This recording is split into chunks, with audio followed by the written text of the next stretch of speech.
Now you know it's recording in progress. So in case you didn't believe it, the computer is now focused. So turn that thing up 1 second. So one problem with this. What are you doing? Sorry, I have my dog.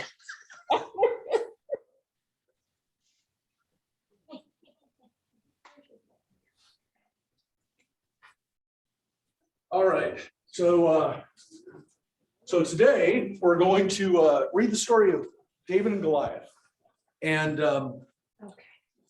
I promise you, you're going to read a story, familiarize yourself with a story that you think you know. Most of us probably would say this is one of the first stories or one of the most memorable stories that we learned as kids. It's an interesting story because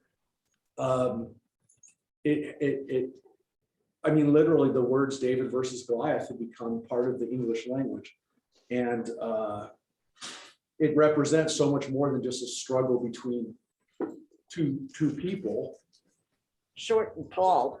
Yeah, there's a lot here. And what's really interesting is the Bible itself, and I'm not talking about the Midrash, I'm not talking about commentary, I'm not talking about the Dead Sea Scrolls, though there is an interesting version of this story, the oldest versions of this story. I'll talk about that in a moment. But what's interesting about this story is that the Bible itself has a secret to this story that is shocking, to put it mildly. So with that, What, Mark? What was that word?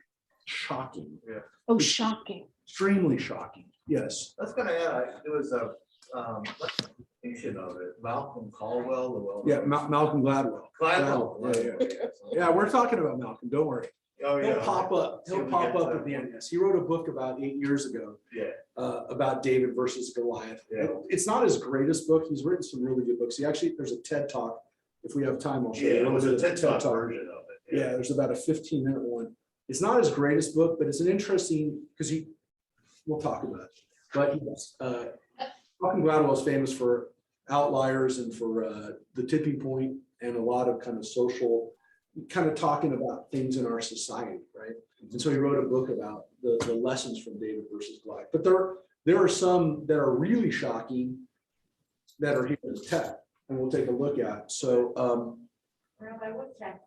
we're starting in 1 Samuel, Samuel 1, Samuel the first, Samuel 1, and we are at we're going to start in chapter 16. So I'm going to pop up the screen right now, and for those who are here, you can now see it, and let me just move it over a little bit. And the last thing that we read about in the last week in chapter 16 is we got introduced to David. And we were introduced to David as the youngest son of Jesse and the least likely to be the one that's going to be king. And Samuel comes and he anoints him, pours oil on him, which again, as we know, this is what the word vayimshoch, that he makes him Messiah. He messiahs him. That's the verb for making a Messiah. It's where the word Moshiach comes from. It's where the word, again, the Greek Christ comes from, the anointed. That's what it means. It doesn't mean the Savior. It doesn't mean God becoming a man. It means one who's anointed with oil. And Samuel is now anointed two people. He's anointed Saul, and now he's anointed young David. And what happens after he is anointed is, yes, something does happen to David.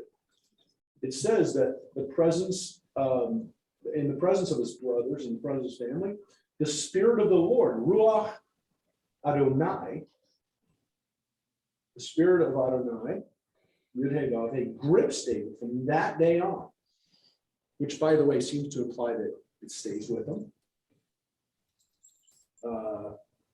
which is interesting. I mean, a similar thing happened to Saul already when he got anointed. But what's important is it says the Spirit of the Lord departed from Saul, which is pretty bad because it seems to be like, is there only one Holy Spirit that can be on? Maybe there's only one Holy Spirit that can be on a king at one time, right? Whatever happens, that's not the end of it, because it also says that an evil spirit began to terrify him. And it actually says an evil spirit also from God. So whatever the evil spirit that he had was, it was also, according to the Torah, not a midrash, not a commentary, the words of the Torah say that it was also from God. So whatever manifestation that he had that was causing him, as we'll see what it causes him, was also done by God. It wasn't just it left him. Something took its place. And that's sometimes forgotten in the story of Saul, is that Saul was changed not only by what he lost, but what he got. And this becomes real important for the story. We'll see it today before we get to this David and Goliath part. I want to make it very clear. I don't talk about it a lot, and we're not going to discuss it at great length. But here we will most definitely have two different David stories. You'll see them. It'll be very obvious too, because we're going to read them today on the same day. All right, so that's what we left with. That's where we finished. So now we pick up in verse 16, and I'm going to let Judah take it away for us. Oh, actually, sorry, 15 is the first verse here, Saul's courtiers. Saul's courtiers said to him, "An evil spirit of God is terrifying you. Let our Lord give the order, and the courtiers in attendance on you will look for someone who is skilled at playing the lyre. Whenever the evil spirit of God comes over you, he will play it and you will feel better." Okay, so their recommendation, his staff, right, his courtiers, is to get someone to come in here to play music. What now? Musical therapy. Yeah.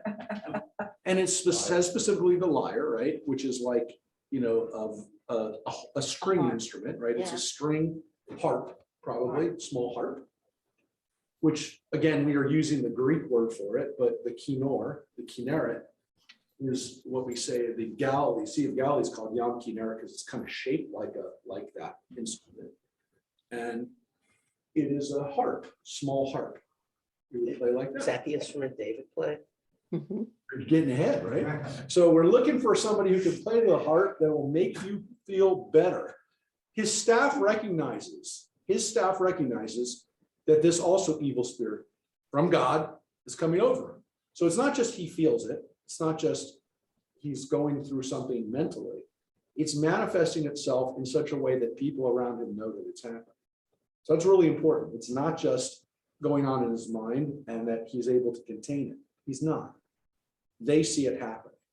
So is he going through some type of manic depression? Is he going through just some depression? Is he going through anxiety? What is happening to him that we would compare it to today? It's serious and it's affecting him. It's affecting the people around him. So this is the story. And I will say it's the first story of how we meet King David. But here's what happens. So Saul said to his courtiers, "Find me someone who can play well and bring him to me." One of the attendants spoke up, "I have observed a son of Jesse, the Bethlehemite, who is skilled in music. He is a stalwart fellow and a warrior, sensible in speech and handsome in appearance, and the Lord is with him." Okay, so we've already met him. We've met him through Samuel, but we don't know, and here it's very clear that Saul doesn't know who he is.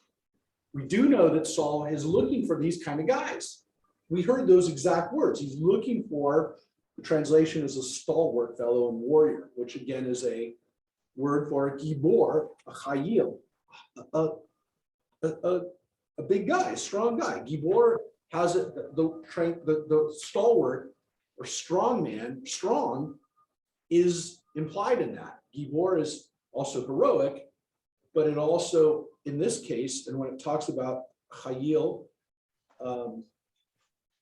is that he's valiant and that he's a warrior. A chayil in Hebrew today is a soldier, which is why they translated it as a warrior. A chayil is a soldier. Also, it's a sensible speech. He knows how to talk, and he's handsome. Now, we've already heard, because we read it last week, that Saul is getting those exact kinds of people and pressing him into his service. He's bringing those kind of guys from around the country into his service. It's exactly the kind of guy you're looking for. And he also is a musician. He's got all the things that you want. But can he dance? We know that he is, we already met him. And he seems like it. When we first heard about him, he was a shepherd and he was a kid and he's living with his dad and his brothers. And even his dad doesn't even think about bringing him out when Samuel came. That's what we read last week.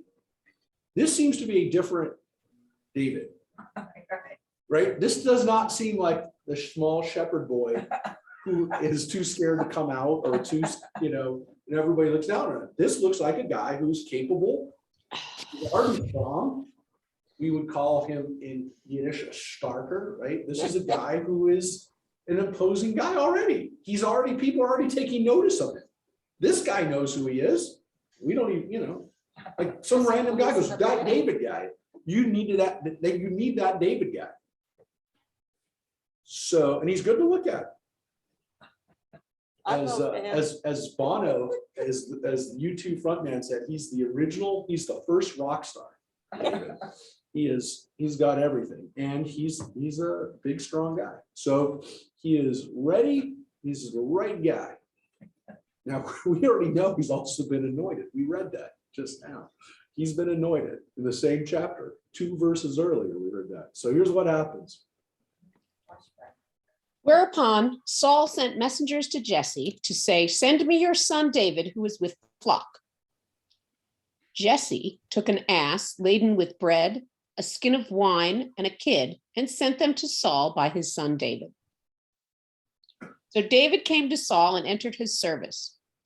Saul took a strong liking to him and made him one of his arms bearers. Okay. Excuse me. So Saul likes him, impresses Saul. Obviously, he comes there and he's, by the way, it did say he was a shepherd. I mean, we knew that. We knew that from the beginning that he was a shepherd, and it says that he's a shepherd. He's usually with the flock. This is important for our story, for both versions of the story, if you will.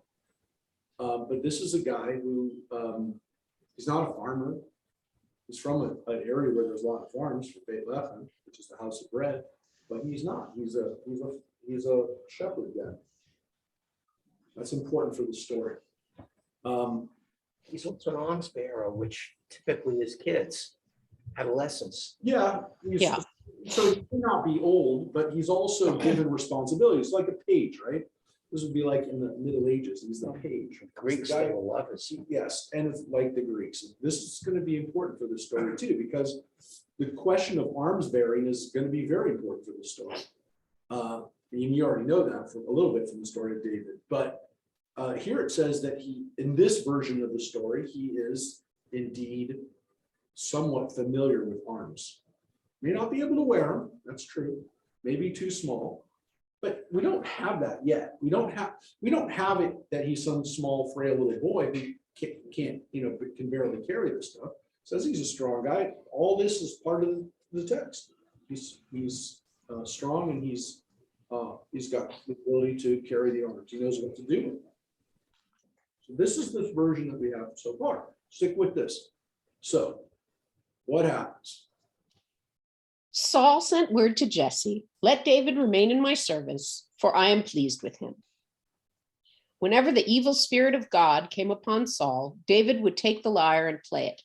Saul would find relief and feel better, and the evil spirit would leave him. Wow. What's this with the evil spirit of God? That doesn't seem very, Okay, so kosher, as it were. I was wondering about that too. yes, and it's important because normally when we say that somebody has an evil spirit, it would seem like Ungodly. that's not God. It's not God. So this isn't like that would be like the devil, like he's possessed. This says it is most definitely repeated over and over again that it is the Lord. It's the Yud-Hey Vav-Hey name. It's not even Elohim. It's not even the spirit of God. In this one, it actually says Ruach Elohim. The other one said Ruach Adonai. This one, interestingly, says Ruach Elohim, but the previous ones all say Ruach Adonai. Like this one, like the ones that we already saw, is evil spirit Oh, that's Ruach. There's Elohim. But this one here is, those ones are Ruach. This one right here is Here it is. Yeah. Ruach Adonai. The first one is most definitely the Lord. Rabbi, Yeah, What, does evil imply fear? Not necessarily evil? Or just- Good question. okay, so that we do have a word for fear, and the word for fear is actually in the text. So it actually says that when the spirit came over him, that it terrifies him. And the word right there is meva itecha, which is he got afraid. He was not afraid, he got terrified. It's even more than afraid. He's terrified of it. So he didn't like it. This isn't something that he also, by the way, is comfortable with, right? And it actually says, we want you to feel better, right? We want you to feel, this isn't something that he likes to have happen to him, right? That's also important, by the way. This isn't like he's possessed by a spirit and then he likes it, or he doesn't like it. So yes, as the original point that Judith makes is, she doesn't like the fact that this is a manifestation of God, that God does this to him, because it doesn't seem very godly to have him filled with this darkness. No. Now, is it evil, or is it more dark, the way we would kind of translate it as, more depressed or sad? It's not, we use the word tov and ra, right? Which is that things are good or bad. Sometimes the implication when we say that is, we don't mean that it's evil when we say it's bad. That's really bad news. We don't mean it's evil. We mean to say it's not good. It's sad. It's not what we want to hear. So it could be that, because those words are antonyms in the Bible. They're opposites. They are tov and ra are there. And tov doesn't always mean goodness. It doesn't always mean like you did something good. It means it is good. It's like when God looks at the world, he says it's tov, it's good. Doesn't mean necessarily that it's behaving good or that it's positive, but it's right. This is wrong. No matter what, it is very possible that what happens to Saul when the spirit comes onto him is that it messes him up. People around him know that he's messed up, but then it also comes and goes. It's not with him all the time. And that when David is there and is playing for him, it goes away. Does this have anything to do with Samuel not following the directions? I mean, Saul not listening to see, yeah. I mean, that's the assumption. That's when it starts, right? It starts when he's not listening to God. And Samuel goes away and says, I'm never going to see you again. But it does say, without a doubt, that God put it there. It says that God put it there. I showed you. God took away the spirit from him, his spirit, and replaced it with this evil spirit or dark spirit. So a bad spirit. So again, is it depression? Is it their attempt? I mean, that's what people have said for years. I mean, this isn't like a new, this is an ancient commentary on it, that what we're describing is somebody who's dealing with severe depression and mental illness. And that's not something new. People have had that for a long time. People have seen it. They've witnessed it for a long time. They would sometimes say someone was possessed, but sometimes they recognize that when people got into a depressed state, that it was almost like there was nothing you could do about it. There was nothing there. It was almost like God did it. What difference does it make? You can't get out of it, which means if I can't fix it, if no person can fix it, if there's no medicine for it, and they did have medicine, they did have, I mean, we've been using plants and roots to make ourselves feel better for a long time, folks. It's not, marijuana didn't get invented, 100 years ago. We know that they use drugs in the Middle East, and we know that he could have had access to it. But if any of those things are not working, it could very easily that people would have said this is an act of God, that David's able to fix it because David is working with God. And Saul doesn't know that, but whatever happens when David's in his presence and starts playing music, it's making Saul feel better. So it all makes sense. But there's a bigger issue out here, which you could say doesn't make sense, which is why does Saul go to the state and would they have said that this is God doing it? Yeah, very possibly. If they have no other way of explaining why it happens, then God did it. So I will tell you, this is the way this story of David's introduction is happens.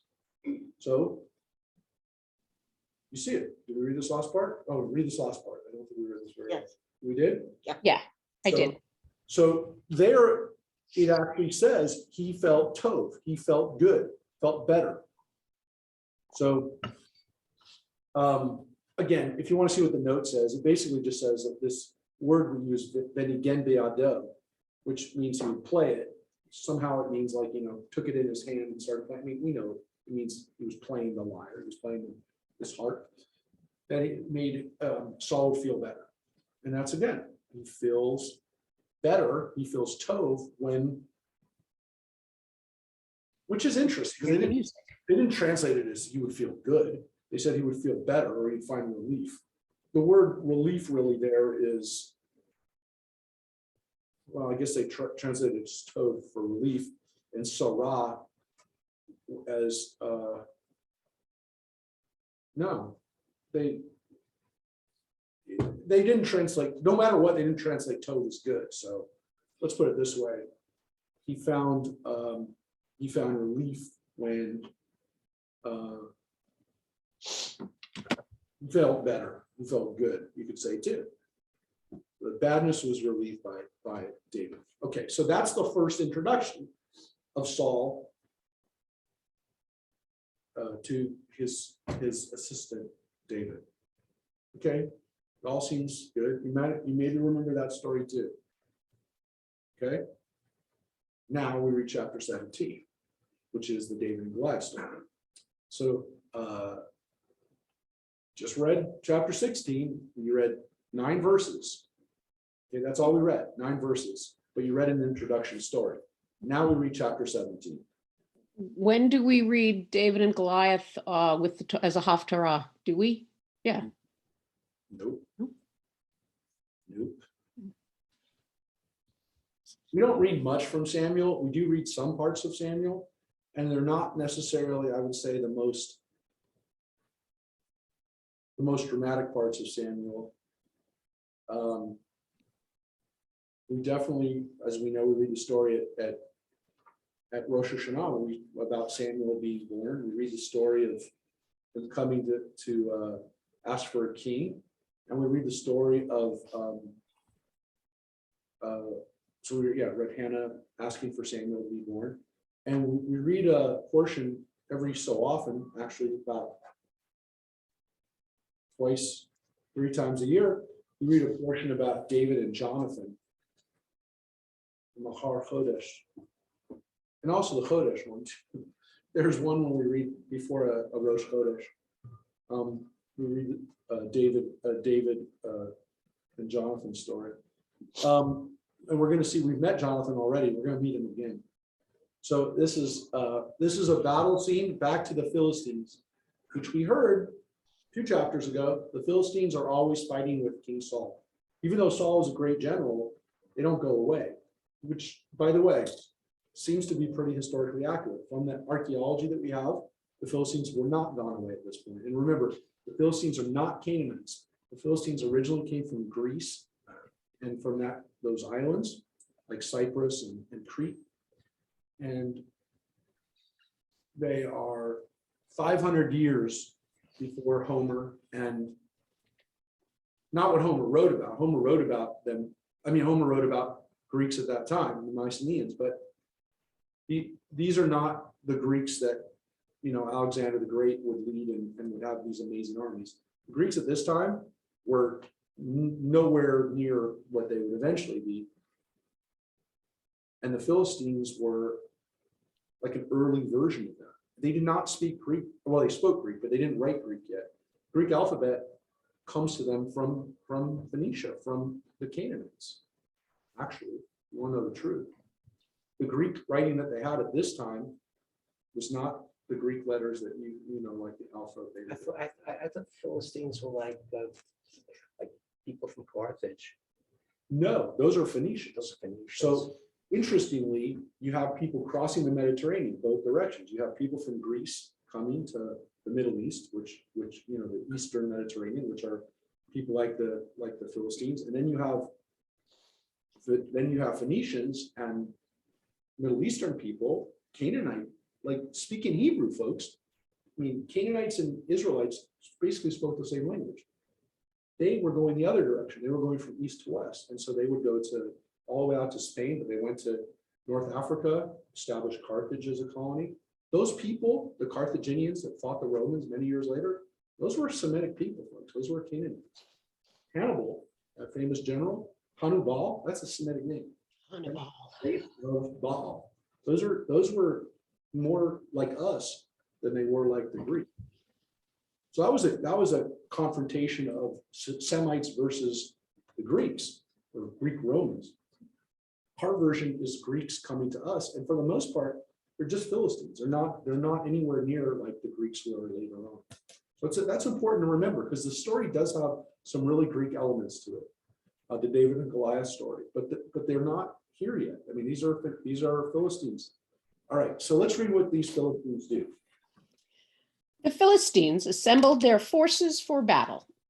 They massed at Sochah of Judah, and encamped at Ephet Damim between Sochah and Atzekah.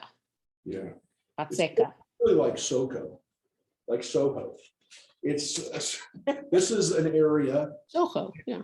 Is an area between the plains of Between Houston and Delancey.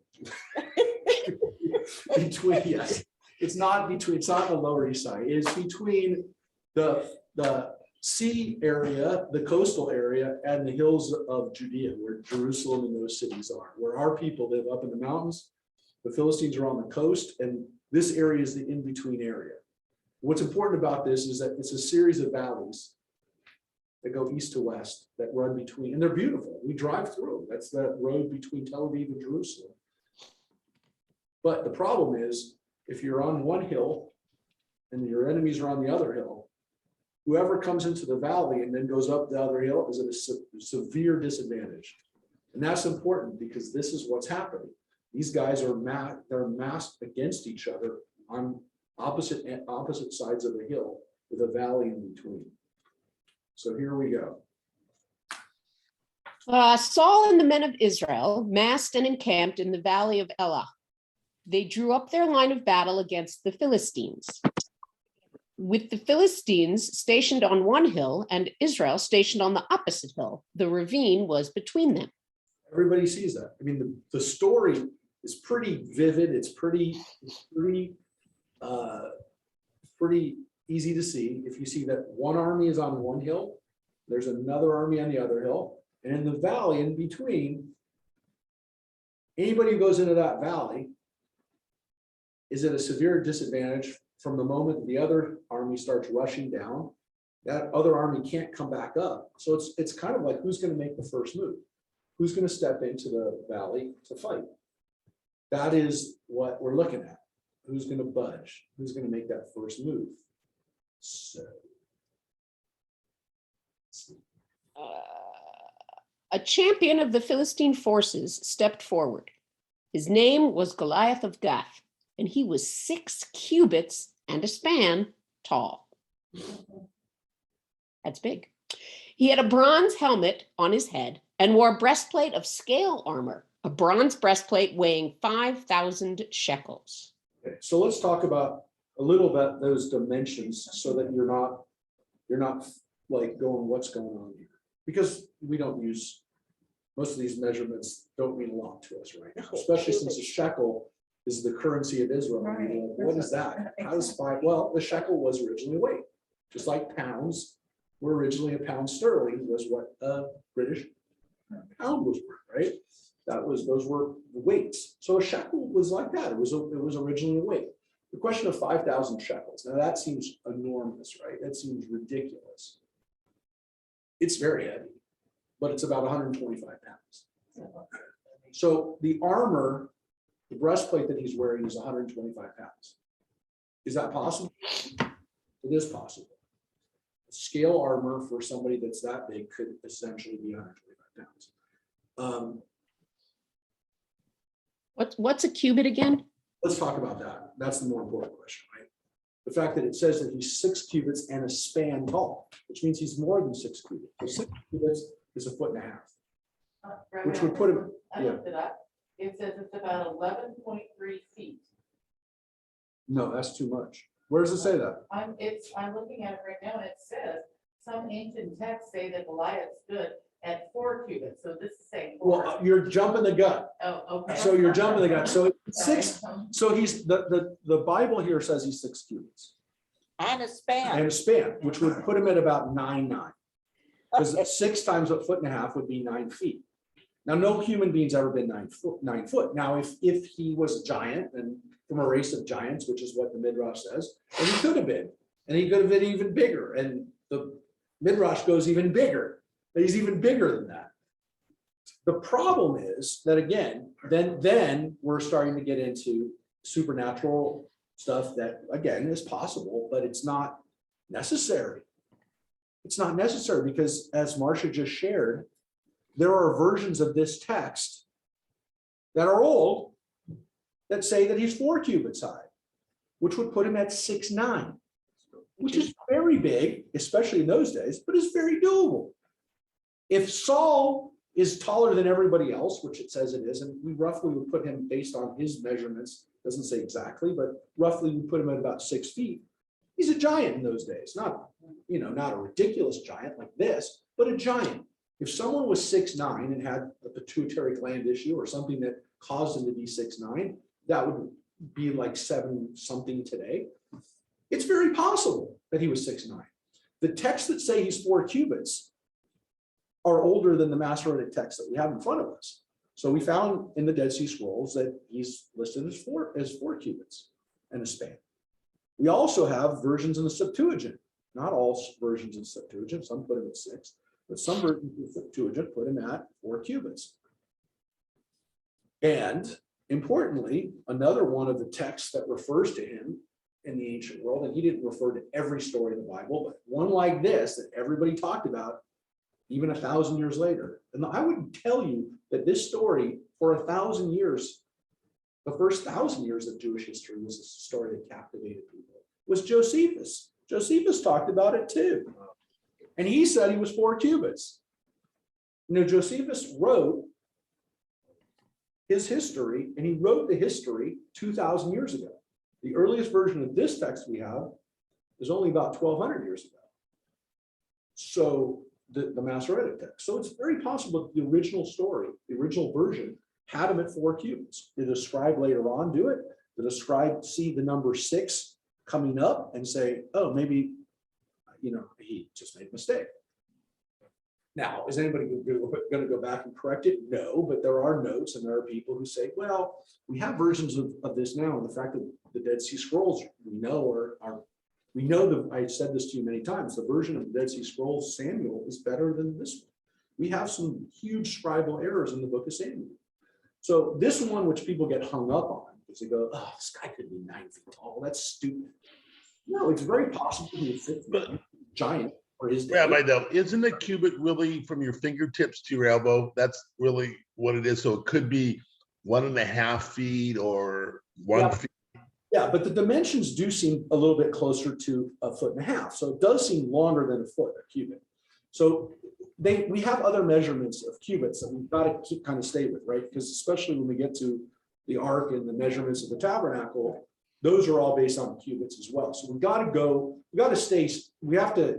you're right, it's not an exact measurement.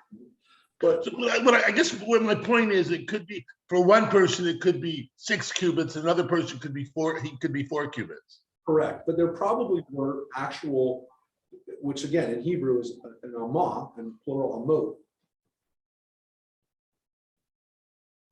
that it probably was closer to 1.5 feet. I mean, there were probably people who actually had measuring sticks or measuring ropes that were made on a moat, that they would tie it off with every 1.5 feet with a little string or with a little. So they asked Goliath to stand still so they could measure him? No, but the fact is that they estimate that this guy was probably, the fact that he's 6 feet to 6'9" would make him 100% a giant, but it doesn't, you don't have to be 9 feet tall in order to, for this story to make sense. I 100% believe that a story like this happened. And I'll show you why in a over second. 9 feet What? to 11 feet. I mean, most people who, are extremely tall tend to be real susceptible to heart failure. So having you have a guy down into the valley, Yes. carrying 125 pounds worth of Yes, stuff, well, I mean, that's, that's not a good advantage. to that's have. possibly, It may again, look this, scary. you're jumping the gun and you read Gladwell's book, so you know that this is what Yeah, Gladwell it's- says. That the implied or the thought, when we look at the story, we assume the advantages to Goliath. Not necessarily, that these things become liabilities. His size and the weight of what he's carrying ends up becoming a problem. So the story maybe is not quite that. But right now, I just want you to see that this story is very likely based on dimensions that are very doable. Those shouldn't turn people off and go, "Wow, this story is a crazy story of a giant who's, there's no person that big." No, there very easily could have been somebody that big. And so I believe that this story, even if it was embellished, even if they added 2 cubits to it in some versions, is very, very doable. And again, the reality of the original story, the original version of it, had a much more viable height is something you need to be aware of. Everything else that's described about this guy, his bronze helmet, his breastplate, all of these things do not fit with Philistine armor at the time. They fit into Greek armor from a later date. Now, that doesn't mean that he didn't have armor. It doesn't mean that we just don't have Philistine armor. We do have Philistine armor. We don't have Philistine armor that looks like this. We have Philistine armor. So it's not like we don't have it. We've never found anything that looked like this. The name Goliath, by the way, the name Goliath, 100% Philistine. We have texts that talk about people who have similar names. So nothing about this story has to be unbelievable. Other than, again, this description of the armor seems to be later on Greek, and it could have been, again, written with once people had known what Greeks looked like, kind of imagining this. There are some anachronisms in the story, which means the story may not have been written at the time that it happened. Doesn't mean it didn't happen. And the details in it, I think, and the versions of this actually, I think, lend more credibility to the fact that it did happen, and it was embellished or it was changed to some extent. And the changing of this, the height of this guy is not the issue. And that's not what makes this story not probable. It actually, I think, is very probable. So, I don't understand something. So the armor, does it mean that he's technically from the other side? no, he's Greek. He's Greek style. So But the this- fact is that Greek, the Philistines, even though they're Greek peoples, did not wear armor like that yet. So what's he doing with it? Does He he probably is imagine- the author is imagining that he's wearing that kind of armor because Israelites didn't wear that kind of armor. So it's just not Israelite armor, but it's not. It tells us more about who wrote the story than That, the story itself. that little bit does, Interesting. but the fact that it's consistent with Greek type people, which the Philistines are, is actually catching it. It's actually catching it. It's not wrong. It's just a different age, but it is catching Greek style. And it is important because this does seem to be written by somebody who understands what armor looked like, just not necessarily at that moment. So here's some other giveaways that this is very Greek style. Here we go. He had bronze greaves on his legs and a bronze javelin slung from his shoulders.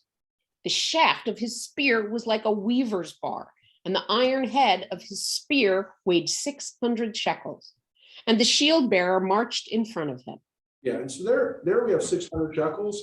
for the weight of the iron on his spear, that's possible. I mean, it's very big, but it's very heavy, but it's not impossible. We're talking, more closer to, about 10 pounds, 12 pounds. It's very heavy. I mean, most people did not have a spear with that heavy of a thing. We're talking about 2 pounds, 3 pounds. It's like 4 times heavier than the spears. But if his spear matches the head of it matches the weight of it, and here we have it that it's the weight is 600. So the 6 that was mentioned for his height could have been taken from the verse below, the line below, and that 4 could have turned into a 6 very easily if somebody just copied that 6. So right here it says shesh, which is 600. I mean, it's 600, but it says 600. So it's very possible. Anyways, the Greeks also give away that this is Greek style. Talking about those Greek style, we call them shin guards today, right? That people wear for soccer. Well, they wore them in battle, but not everybody wore greaves, on their legs, over their legs. That was something that Greeks did later on. So we don't have Philistine greaves, we have Greek ones from a few hundred years later. So it's quite a set of armor this guy has. He is literally, this is heavy infantry. This is somebody who is ready to go. He's a walking tank. Yeah, he's literally got his full Kevlar vest on. He's literally like a walking metal object. He's carrying a lot of weight, and he even has a shield bearer with him, right? So he has a shield. It's on top of that. So here's what happens. He stopped and called out to the ranks of Israel, and he said to them, "Why should you come out to engage in battle? I am the Philistine champion, and you are Saul's servants. Choose one of your men and let him come down against me." Yeah, this also is a single combat, which was way people would sometimes settle things in the ancient world. They would say, you send out your best soldier, we'll send out our best soldier, and whoever wins is the winner. It's a good way to stop a lot of bloodshed. It also means that, people could wind up paying taxes to the fact that their one guy got killed. It happened. It didn't happen a lot in Israel. We don't have other versions of this story. It didn't seem to be the way they settled things in Israel. It was a way that they settled things in Greece. We don't know that the Philistines, because we don't know enough about the Philistines, whether they engaged in that, because they were from Greece, but did they do it in those days? Homer definitely believed people did it, because he has a story in the Iliad about exactly this type of battle. Actually, not one. He has several single combat battles that are, ones that are part of Greek mythology. And then, you saw Brad Pitt doing it in Troy. But the Achilles story, right? But you have an earlier story which is very much like this with Nestor and Erthalia. It's almost the same story of 2 guys matching up, and you're like, well, there's no way for this guy. But there is definitely a sense in this that this sounds pretty Greek, but it could have happened, and it could have been, no matter what, a situation where the Israelites are called out, and it's 100% what happens here, because they get called out. They said, you send somebody out. You guys pick somebody, choose one of your men and let him come down to me. And that's the way we'll break this logjam. This is the way. If nobody wants to come out, no battle is going to happen, then let's just do it mano a mano. So here it comes. "If he bests me in combat and kills me, we will become your slaves. But if I best him and kill him, you shall be our slaves and serve us." And the Philistine ended, "I herewith defy the ranks of Israel. Get me a man and let's fight it out." That's what he says. He's calling him out. He's yet again. Put him up. So that's what the stakes are, though. If you win, we'll be your slaves, and if we win, you'll be our slave. That's what's at stake here. You should give them all sumo costumes. One go at it. So here's what happens to us. When Saul and all Israel heard these words of the Philistine, they were dismayed and terror-stricken. David was the son of a certain Ephrathite of Bethlehem in Judah, whose name was Jesse. He had 8 sons, and in the days of Saul, the man was already old, advanced in years. The 3 oldest sons of Jesse had left and gone with Saul to war. The names of his 3 sons who had gone to the war were Eliab, the firstborn, the next Aminadab, and the third Shammah. And David was the youngest. The 3 oldest had followed Saul. And David would go back and forth from attending on Saul to shepherd his father's flock at Bethlehem. Okay, that's a very weird few verses. Because on those first, it doesn't seem like anybody knew who David was. At this point, this David is a little picture. Really, literally. His older brothers are all fighting out in the war, not all, but 3 of them are. And he's the youngest. And it seems as though somebody knowing that we would say exactly that added the line that he would go back and forth from attending Saul.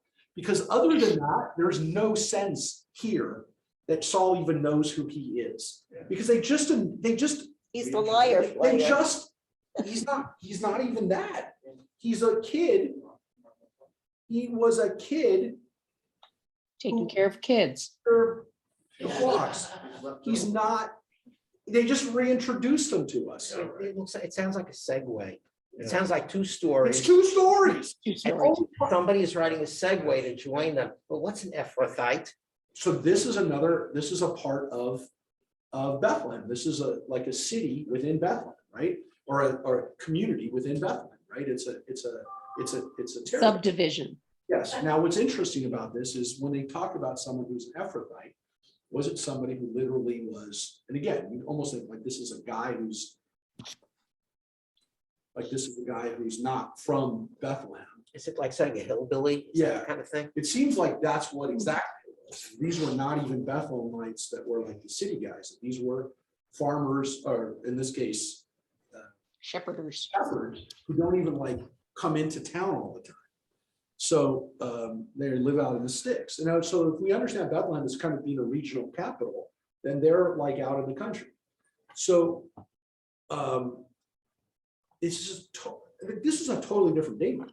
I mean, I don't know what to tell you other than there are 2 versions of this David. And there's one that he was already in Saul's court. And then there's another one. And then he's like a known guy. And then in this version, he's a shepherd boy that's coming out And from he's the already been country. anointed king, by the way. by Yeah, Samuel. yeah. I mean, we already heard he's king. Now, this does not seem like that kid. I mean, that man, this seems like a kid, which we do have like a little bit when he's first called on to be anointed.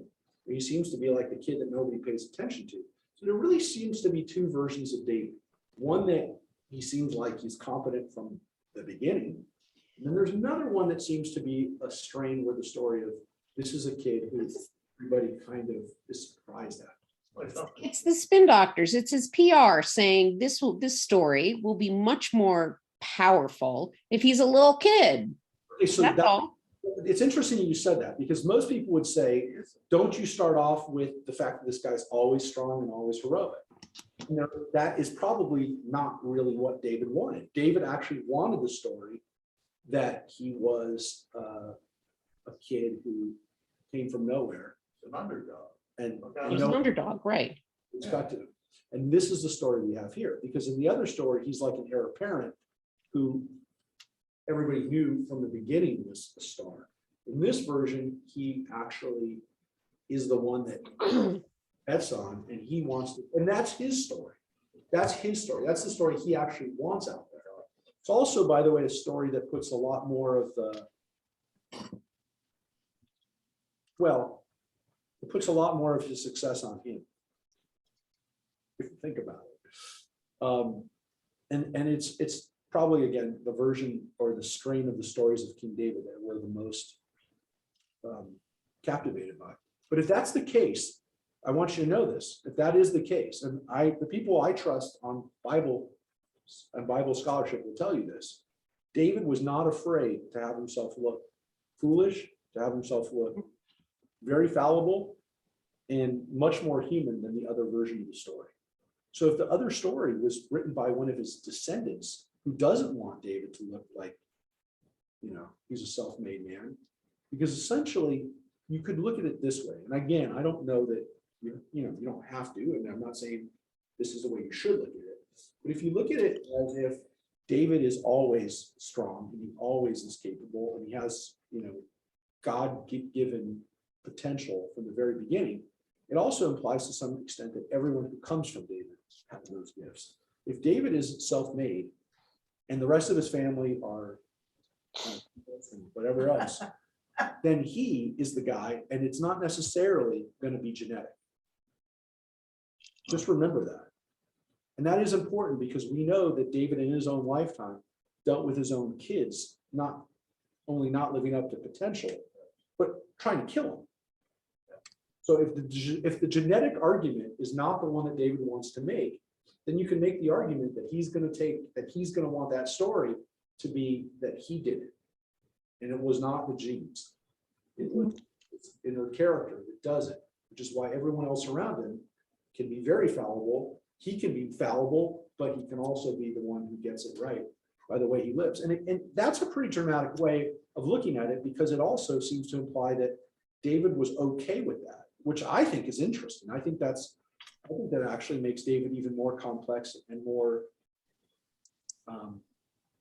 not just more human, but more likable in a way, that he would give people that vision of himself where he doesn't always look good. So,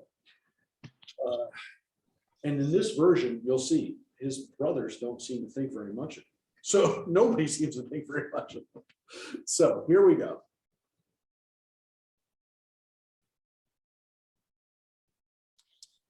The Philistine stepped forward morning and evening and took his stand for 40 days.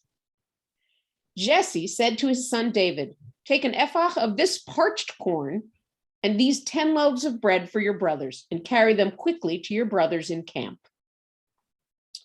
Take these 10 cheeses to the captain of their 1,000. Find out how your brothers are and bring some token from them." Saul and the brothers and all the men of Israel were in the valley of Elah in the war against the Philistines. Early next morning, David left someone in charge of the flock, took the provisions, and set out as his father Jesse had instructed him. He reached the barricade as the army was going out to the battle lines, shouting the war cry. Yeah. Now the details in this story, by the way, are really detailed. They're really elaborate. And this is one of the reasons why I think that this version of the story was not only written by David and his people, like David told them what happened, because there's levels of detail here that we don't always have in stories of the Bible. I mean, there's just things like this that, where he goes, and the fact that it doesn't just say he went to see the army. I mean, he goes to the barricades of the army. That he told somebody to stay behind. That's something that like a person wanting to tell you the story tells. And I didn't just leave the flocks, I left a guy in charge. I went out and did it. And those are the kind of details that, like, if you're telling somebody a story, you tell them that. It's not mythological. It's not unbelievable. It's not like some story I'm going to tell you and you just have to believe it because, it's in the Bible. I mean, this is a story where the details, I think, speak very, very much to the fact that this is something that David told people.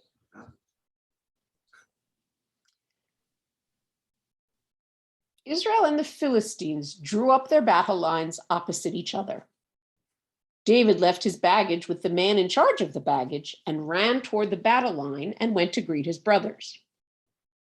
Another line that does nothing in the story to tell you what like that's an important line in the story of David and Goliath. But It yet makes it more dramatic. not only makes it more dramatic, though, it actually tells us that somebody told them this. I don't think that you need even to ramp up this with the drama. I mean, he left his bags with somebody. I mean, you don't even have to show that in the movie. But he ran, it's important, that part, but it's important that he runs towards the battle line and greets his brothers. He left his bags with the guy who's in charge of bags. Yeah. If I see that in the movie, I'm not kidding. All right. While he was talking to them, the champion, whose name was Goliath, the Philistine of Gath, stepped forward from the Philistine ranks and spoke the same words as before, and David heard him. When the men of Israel saw the man, they fled in terror. Yeah, so this kind of also seems to be like two slightly different versions of the Goliath encounter, because here we meet him again and he's called by the name, but again, that's not a really big deal. It does seem like they are retelling the story, but here we go. And the men of Israel were saying among themselves, "Do you see that man coming out? He comes out to defy Israel. The man who kills him will be rewarded by the king with great riches. He will also give him his daughter in marriage and grant exemption to his father's house in Israel. Uh-huh. You get to marry the princess." Yeah, does not seem like a normal Jewish story. It seems like a fairy tale, right? Like Grimm, yep. Maybe a Greek. The ogre. Yeah. And yeah, you get to marry the princess, you get rich, you get to marry the princess, and then you get an exemption, right? Which is, if you look at the note, Taxes. freedom from royal levies. Yeah, it's taxes. So that's what it says, which of course implies that everybody else had to pay taxes to the king. This is exactly what Samuel had warned the people about originally, which is, you're going to pay for it. You want a king? You're going to pay for it. And of course, now David's family doesn't have to pay for it, or whoever Wins. Yeah. David asked the men standing near him, "What will be done for the man who kills that Philistine and removes the disgrace from Israel?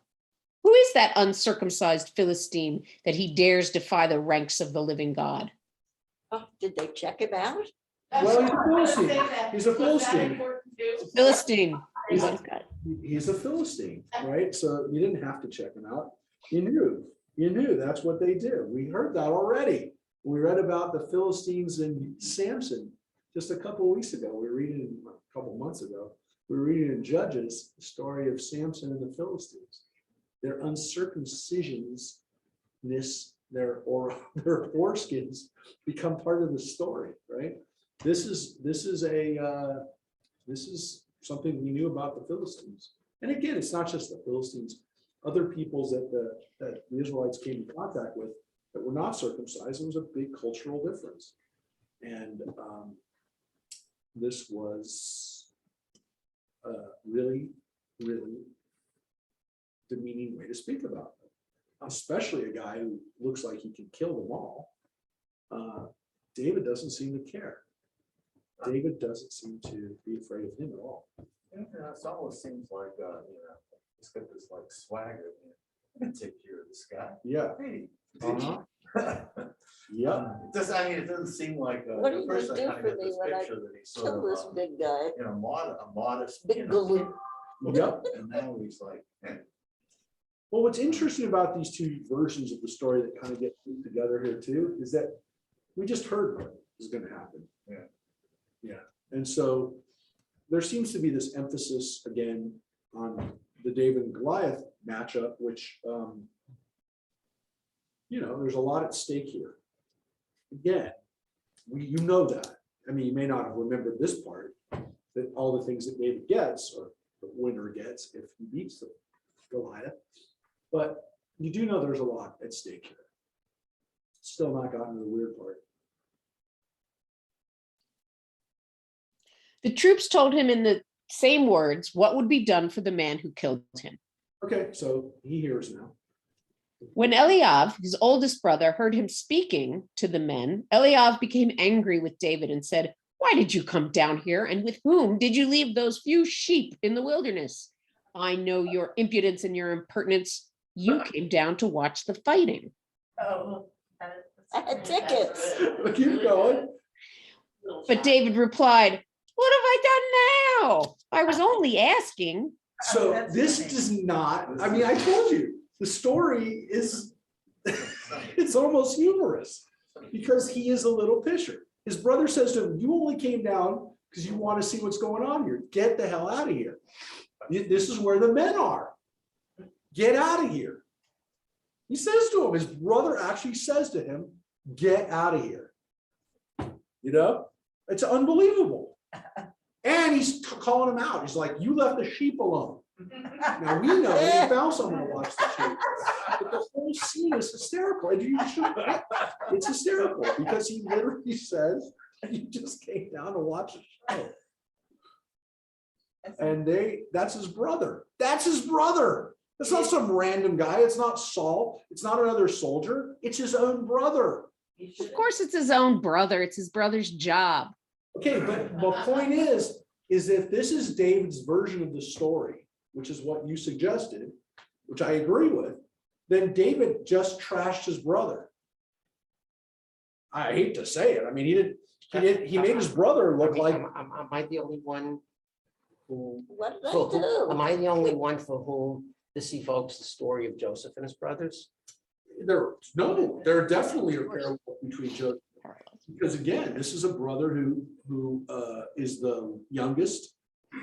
Joseph is not the youngest, but pretty much the only, Benjamin's a little baby when. And they don't like him, and the father They don't sends him like out to look for his brothers. I mean, Exactly, He gets in trouble. yeah, and his brothers don't seem to like him. But David got a message, right? Come on. Well, his father told him to go, but so did Jacob. Jacob told him to go too. Jacob said him. So did the So we brothers- know that David didn't come here just to watch the fighting. He went there because his father told him to. So the brothers were resentful because David was already anointed at this point, right? Well, They don't know that. They don't.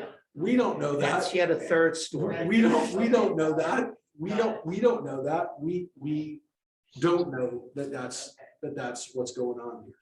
Well, and they're going to posture anyway. The older brothers, they always posture against. But if David's family, if David's family is they're all big and strong and they're all heroes and they're all, genetically superior to everybody else, you don't get this story. This story doesn't fit that. This story doesn't fit a guy who already is a shield bearer and is already what we read today, that this guy is already part of Saul's crew. This is not the same guy.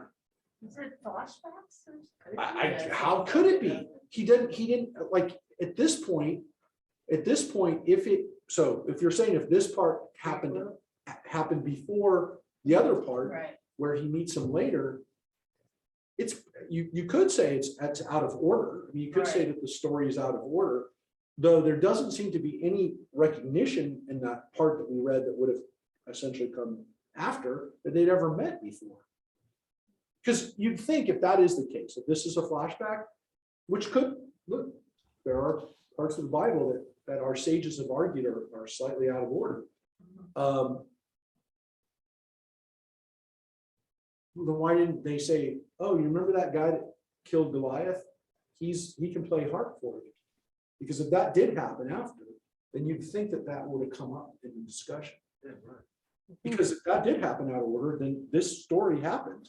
This story does seem to be a younger version of David, a much less physically imposing guy, a guy whose own brothers said it. You saw it, you laughed. His brothers don't seem to think very much of this guy. Yeah. And as Ronnie says, it almost goes to the fact that he's like Joseph. They really don't like him. Well, it sounds like just for what he said, I mean, you kind of get this picture with Dennis the Menace that's always fun. Uh-huh. He said, what did I do wrong? Yeah. What have I done? What'd I Now I'm in do? trouble again. Yeah, no, listen, he does say, what have I done now? The word ma'asiti ata means, what have I done now? Which implies he did do something before, like he's always doing it, yes. It does imply that this isn't the first time he's ticked off his older brother. But Yes, with it the very much anointed- seems like the younger brother, that little pesky younger brother that everybody says, get out of here, you're not supposed to. Which you've seen in every movie and every, sitcom where the younger brother is always, showing up and the brother, get out of here.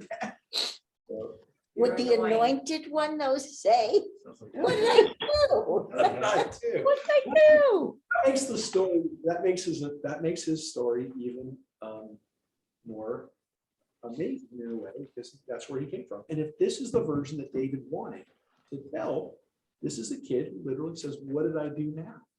And it seems to be like this dialogue seems to be very real. That's why I said it doesn't feel like, it seems like somebody reported this conversation. Because he says, what did I do now? I was only asking. It's like, he doesn't even say, what did I do? Like, if that's the normal biblical line. But David replied, what have I done? That's the way the Bible, you've read enough Bible. Everyone here has read enough Bible. That's the normal way a Bible tells us something happened. If that was the way that this would be in other parts of the Bible. The previous paragraph could have been, why did you come down here? Where did you leave the sheep with? All of that could have been normal Bible. But the normal Bible then responds with, what have I done? No, what have I done now? I'm only asking. So it's very much a very real dialogue. And the dialogue sounds like somebody reported the dialogue. Just my feeling. All right. As he turned away from him toward someone else, he asked the same question, and the troops gave him the same answer as before. The things David said were overheard and were reported to Saul, who had him brought over. David said to Saul, let no man's courage fail him. Your servant will go and fight that Philistine. So Saul hears that there's this kid walking around telling everybody, I'll fight the guy. And David actually goes to Saul and says again, the Septuagint has a slightly different version, but doesn't really change the meaning here, which is that David says, I'll do it, your servant. And he says, your servant. He calls himself your servant. But I'll go fight that Philistine. So now he said it to the king. What does Saul say? But Saul said to David, you cannot go to that Philistine and fight him. You are only a boy, and he has been a warrior from his youth. Yeah, so that tells us right away that he is young, right? And that his You are youth only and a boy. inexperience is something that Saul sees right away. Now, again, even if David had been in Saul's court for a while, he could have still said that to him. That's very possible, plausible, that he said that to him. What's interesting, of course, is that he says to David, that guy has been a warrior his whole life. He was raised as a kid to be a warrior, which is interesting, by the way, because it tells us. But this is like a flashback because Saul is in charge and David is a boy, whereas we've already heard that Saul is out and David has been anointed. Yeah, but Saul doesn't know that. Saul doesn't know that. He doesn't know that there's already been somebody anointed. We also have read an earlier story that Saul already knows David. And again, that doesn't, in this story so far, in this meeting, it doesn't imply that he doesn't. As a matter of fact, Saul's answer is, you can't because you're too young and inexperienced. Could have said that to save his life, and he's not doing it for any other reason, saying that there's just no match for this guy. But I mean, if David loses, they're all slaves to the Correct. Philistines. This is not, Saul does not want to bet on this kid. Not ready to bet on this kid. And yes, and he's right. He said there's a lot at stake here. And so he does not want to do this, but it also shows us that Saul, whatever, I guess you can make the argument, I'm not going to say that this is, you have to follow this, but if David had already impressed Saul in that other version perhaps of the story that is not here, not this version of the story, but if David has already impressed him, as we heard, as a stalwart, strong soldier, he would not have said this to him. So it is, I will say, I'm not going to try to make these two stories go together because I don't believe they are together. But you could say that wanting to protect him, he maybe overstated the case here and say, you could make the argument. I don't think it's a good argument that he's saying to him, you are no match. Even if you are strong, you're no match. But he literally says to him, you're a boy. And by the way, that guy has been fighting since he's been a boy. I mean, that's really what he's telling him. Because he says that. You're a boy. You're a boy. You're a boy. He says you're a nar. He's been fighting since he's been. So he's got 20 years experience on you, whatever. And he was raised, to be a soldier. You're essentially a shepherd. This guy was raised to be a soldier. And do they bet their freedom On this on picture. on weapons? Yep. Yep. And then here's his answer. This is David's answer back to Saul. So Saul says, no, essentially, you're not the right guy. And here's what David's answer is. David replied to Saul, your servant has been tending his father's sheep, and if a lion or a bear came and carried off an animal from the flock, I would go after it and fight it and rescue it from its mouth. And if it attacked me, I would seize it by the beard and strike it down and kill it. So he tells him, yes, very much like Samson, right? Other versions of guys who kill lions and bears. Oh my. So tiger, but yeah, he fights animals that are much bigger than him, that normally people wouldn't fight. But he says that he doesn't, when he's tending sheep, he doesn't let the wild animals get away with it. He actually fights them and kills them. He says, I don't just drive them away either. I kill them. I kill those animals. I'm not afraid. So he's basically saying, I'm Grab not him by afraid. the beard. I will grab this guy by the beard. No, so I'll kill him. But in this case, by the way, he says, I can kill him with my beard. I essentially with their hands. So he doesn't say anything. He's not saying anything about his abilities to let a sling, like the slingshot go. He's saying, I can kill these things. I'm not afraid. And here's what he says. Your servant has killed both lion and bear, and that uncircumcised Philistine shall end up like one of them, for he has defied the ranks of the living God. That is quite a lie. I kill those animals and I'm going to kill that guy too. So He's great gonna lie. commentary about faith, Yeah. right? Well, yeah. And he said, I will kill that guy. 100%.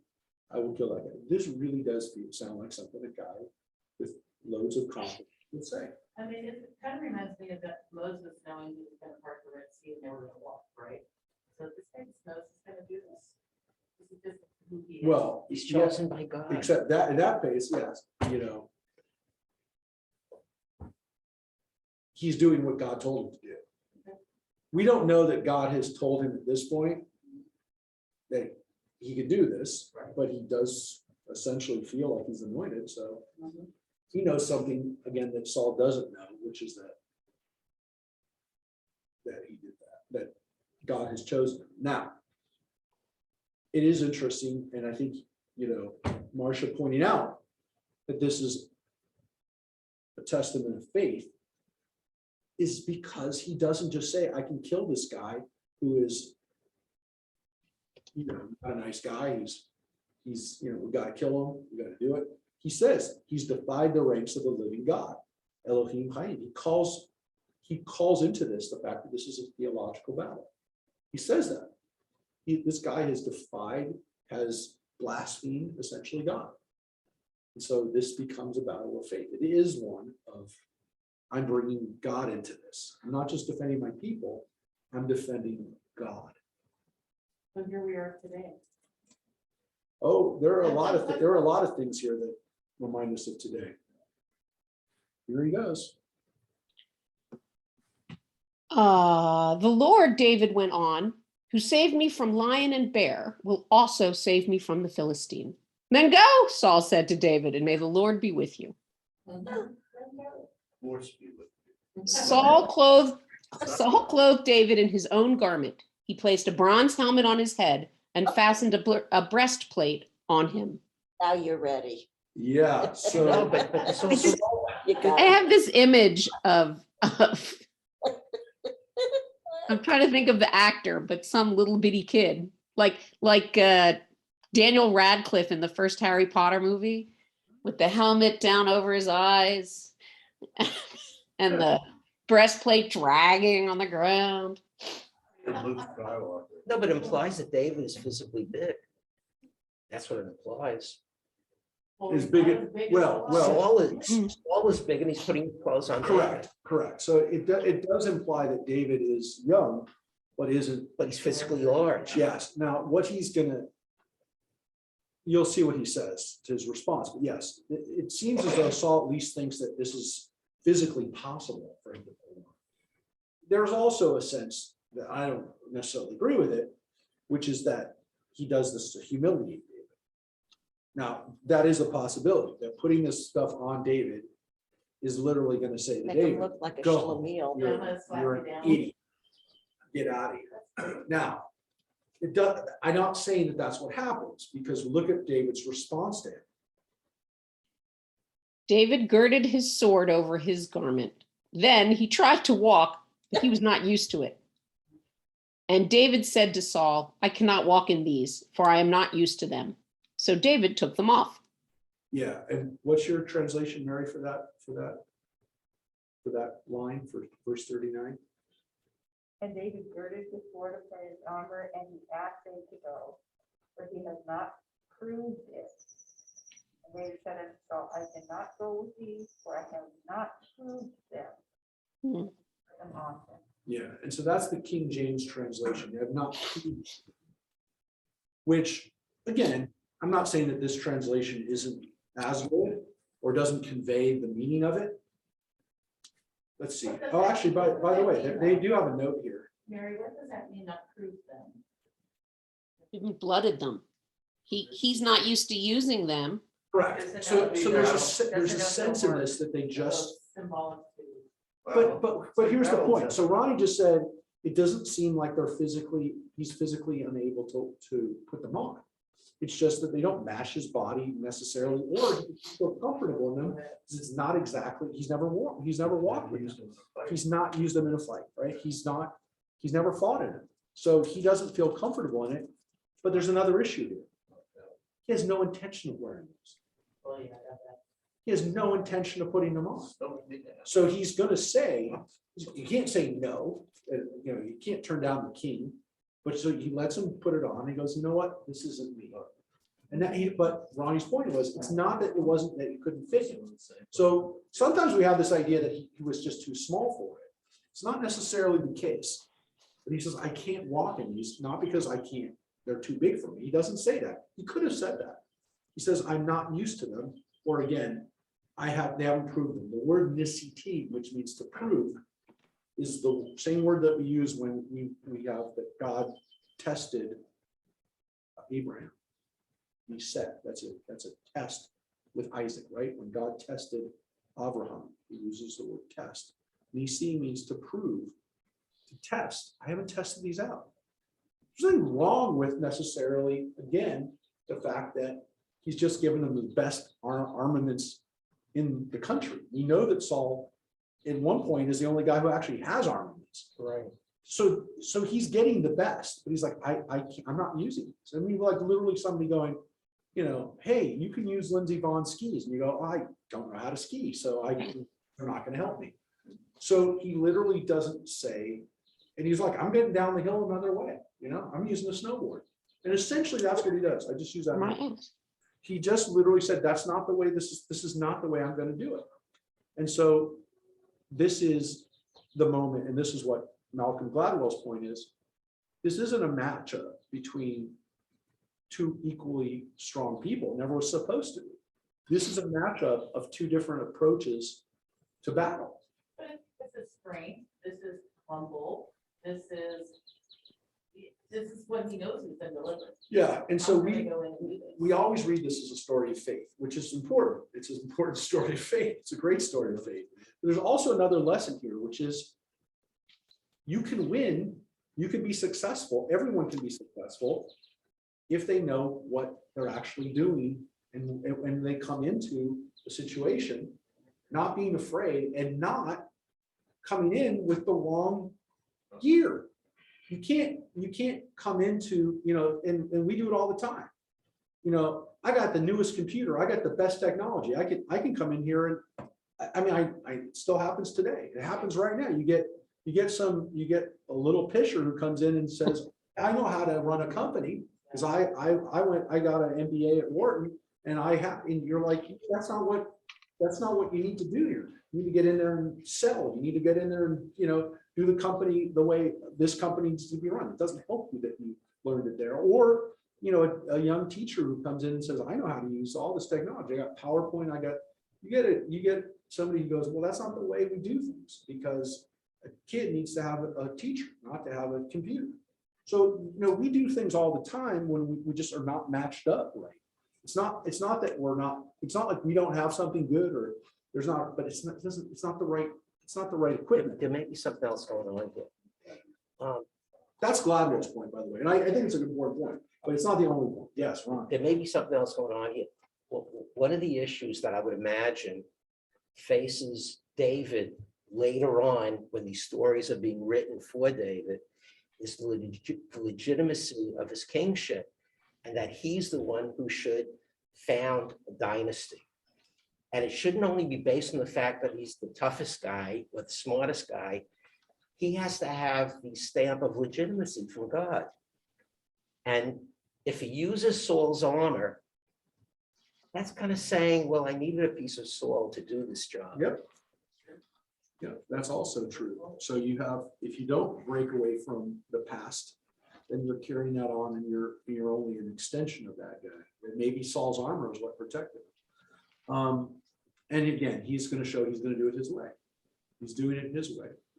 So he needed to do that. He needed to do that to some extent so that he could make this his own dynasty. Another possibility. There's a lot of lessons from this story. I think one of the problem is we normally only see this as a story of, a weak person, a small person versus a strong person. And it's much more than that. It's much more than just a story of, having faith, because that's what we tell kids. This is a story of, it can be like David versus Goliath. But, that's it's a great lesson. It's a lesson not to have, not to ever give up and to always have faith.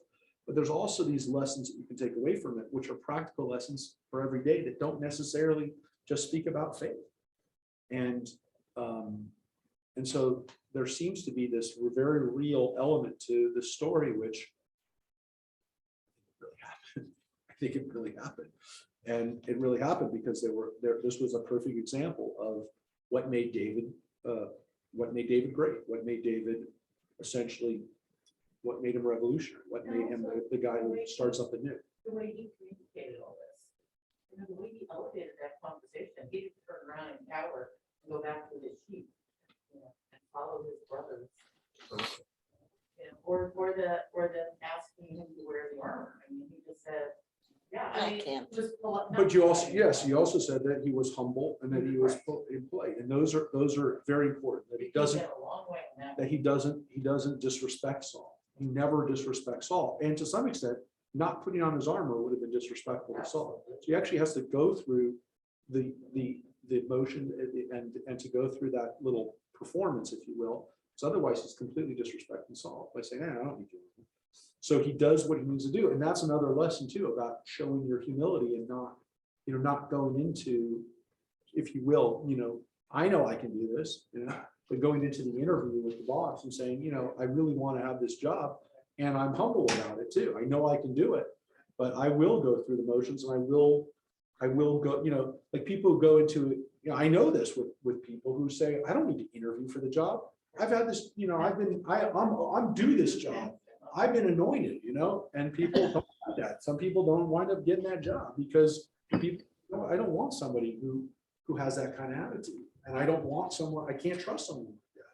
So there's a lot of lessons to this, which, we're left with David coming across looking like he's much, much sharper and much more competent. And it has not a lot to do necessarily with just his physical prowess and his courage. It's also his ability, as you're pointing out, to talk to people. And we saw that right away, that the way he's described is he knows how to talk to people. All right, so here's what he does. He took his stick, picked a few smooth stones from the wadi, put them in his pocket, the pocket of his shepherd's bag, and sling in hand, he went toward the Philistine. The Philistine, meanwhile, was coming closer to David, preceded by his shield bearer. Scroll up. When the Philistine caught sight of David, he scorned him, for he was but a boy, ruddy and handsome. And the Philistine called out to David, "Am I a dog that you come against me with sticks?" The Philistine cursed David by his gods. And the Philistine said to David, "Come here, and I'll give your flesh to the birds of the sky and the beasts of the field." So this is, again, the way the Philistine saw him, which is that he was just a kid. And that he laughs at him and essentially says that, this is the best you could have. And You got sticks? yeah, and so, yes, and he doesn't see that, of course, he doesn't see that, he doesn't know that David knows how to use a slingshot, but he does not, he's not impressed by what he sees. And he makes fun of David by his gods, right? And then, of course, he tells David that he's going to kill him. And he's not just going to kill him. He's going to leave his body there for the animals to eat, which is pretty disrespectful. Yeah. Is that phrase "sticks and stones to break my bones"? But Names will never know. Oh, that's No, that come from no, this?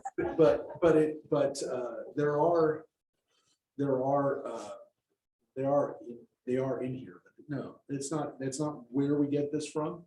But because he doesn't really use the sticks, actually, it appears like maybe he's gonna. Well, we're not really sure. Does he see the stick that he has, his shepherd staff, and think that's what he's going to do? No. It's possible, So, but he doesn't, that's not, of course, what is going to happen. So when he sees David, he doesn't see what he's actually going to, he doesn't see what he's going to be killed by.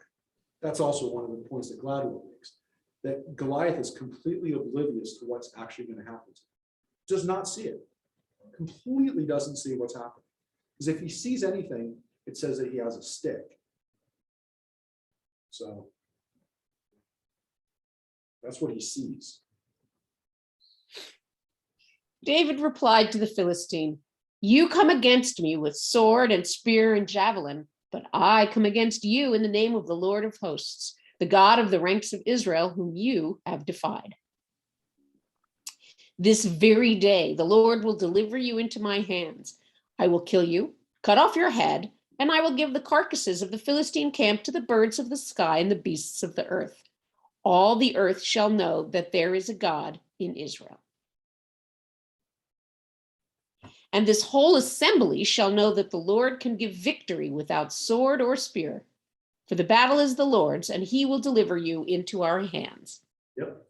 And so David told him, I'm gonna beat you because I have God on my side, right?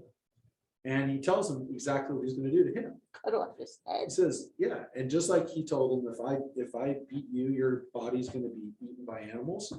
I'm going to cut off your head. Cutting off someone's head is not an easy task, No, especially when Especially they're with a that big. stick. yeah, with a big. Well, you're going to see. That's right. He doesn't have a sword. That's the great irony and the great power of this story, the great drama of this story. So yeah, at this point, he doesn't even have a sword. Sword becomes pretty important, by the way. So,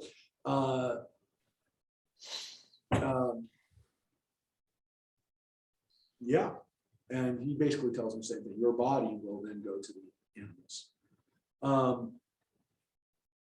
And actually not just yours, but the rest of the Philistines.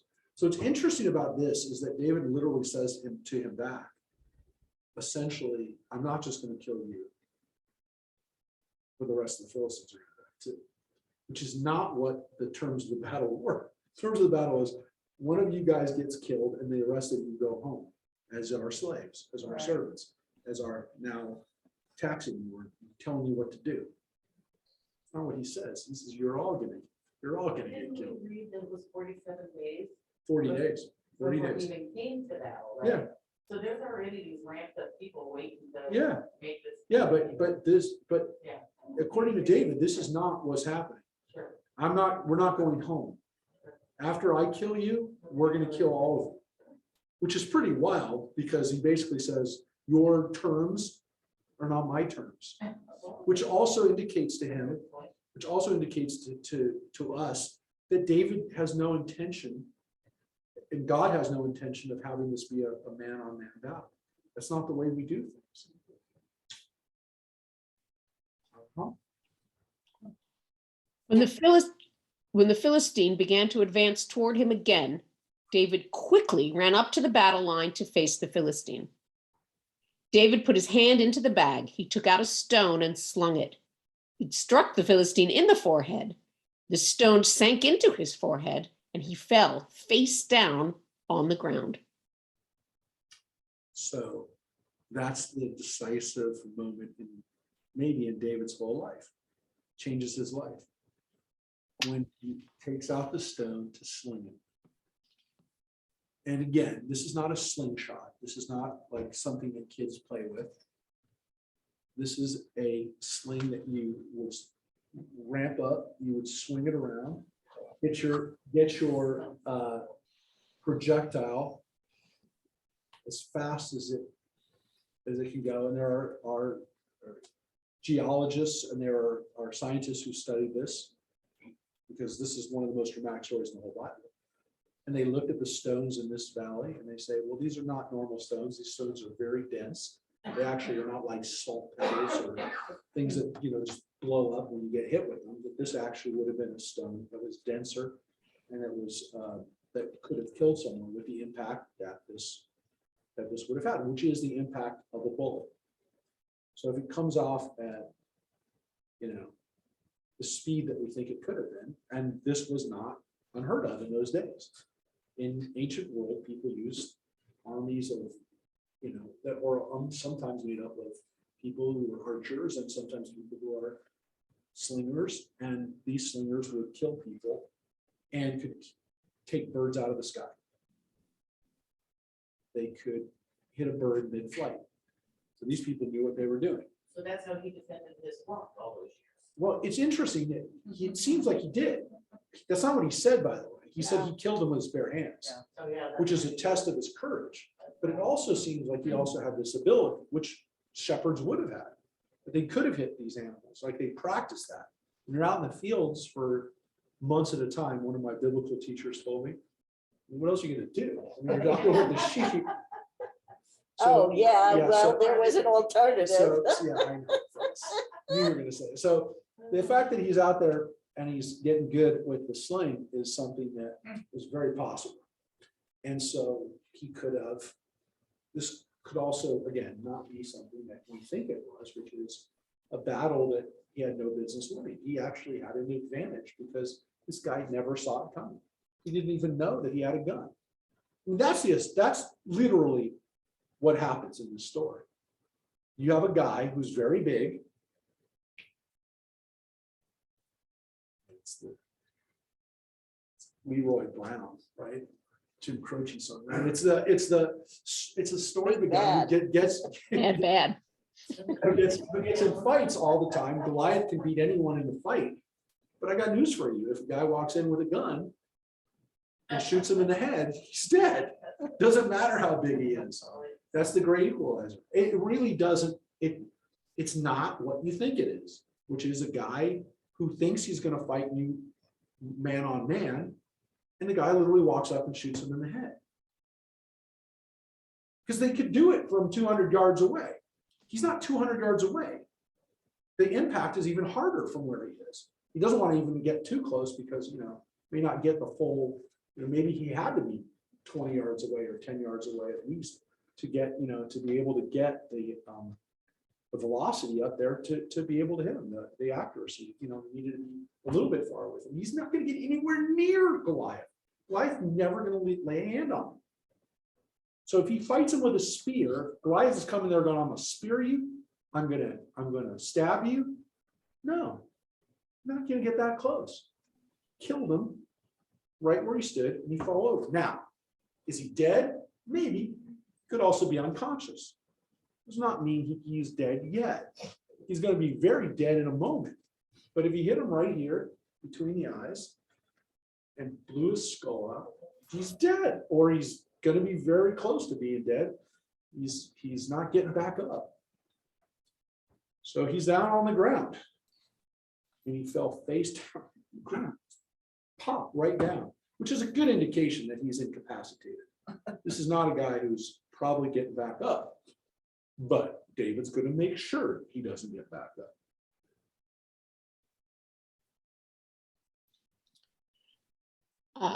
Thus, David bested the Philistine with the sling and stone.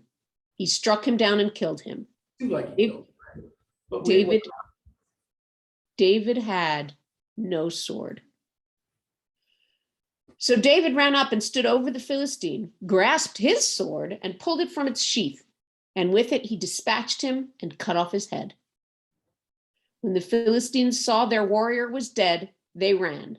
So Whoops. they're actually Was the shield bearer and all of this? that guy was the first to leave. Ran for That the guy just threw the hills. shield out and go, I'm out of here. I've been his shield bearer for way too long, and I'm out of here. Got out of there quick. No, but it's interesting because it's not really clear. And again, if there's two stories combined here, I don't want to dwell on it. It's not really that big of an issue. The first version of the story is David bested him, killed, and he struck him down and killed him. It does say he killed him. The second story is, or second version is, David grasped the sword, pulled it out of its sheath, and with it he dispatched him, which is another fancy way of saying Killed. he killed him. And it's the same word. He killed him. So did he kill him there or did he kill him there? Bless you. It's possible with two versions of the story. It's possible that there's no other way to say it other than that's what he did.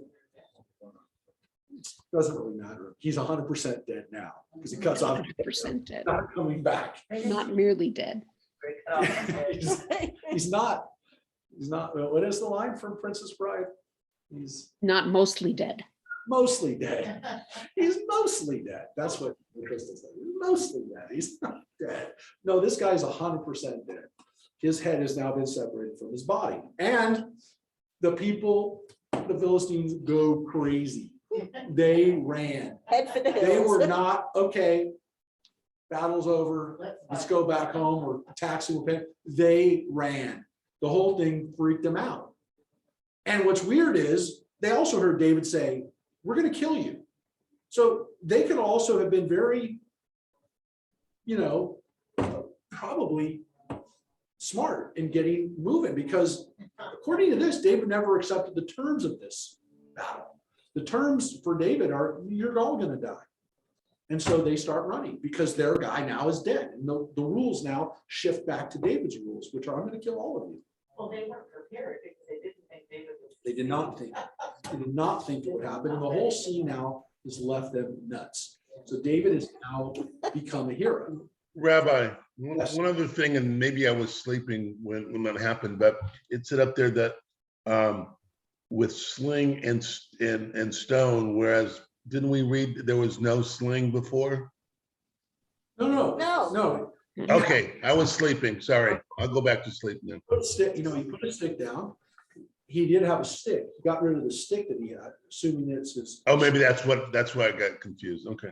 Staff. He's got that down, but he does have this. He did pick up this sling, which again is a pouch with two strings on it, and he throws it around and then lets it go. lets one of the sides go, and then it pops you in the head. So We should try that. I would love to Volunteers? see it. Just so you know, because I know you like baseball, the speed of this is faster when it's coming out than, much faster than it is. So maybe pitchers should start using slings. You know, Wow. You don't have to have a great arm to use the velocity of those. But I guess they couldn't throw a curveball though, huh? There was a student at Saugus No. that used the sling. What do you need? Someone at Saugus. With this, Boy, oh boy, did he get. was it? Yeah, but it might have been You one of know, I those think it slings. was more of an old fashioned sling, but it doesn't matter. These kids didn't think that was. Yeah, no, this was a way to kill people. This was a way to kill It's a people. weapon, you know? So this was a weapon that, when we talk about those slings you put on your arm, those arm slings, yeah, you can hurt someone with those. You could even probably kill someone. But that's not the speed that this comes out at. Yeah. This is not a rubber elastic thing. This is literally the projectile coming out there. It was like a bullet. So it is a serious deal.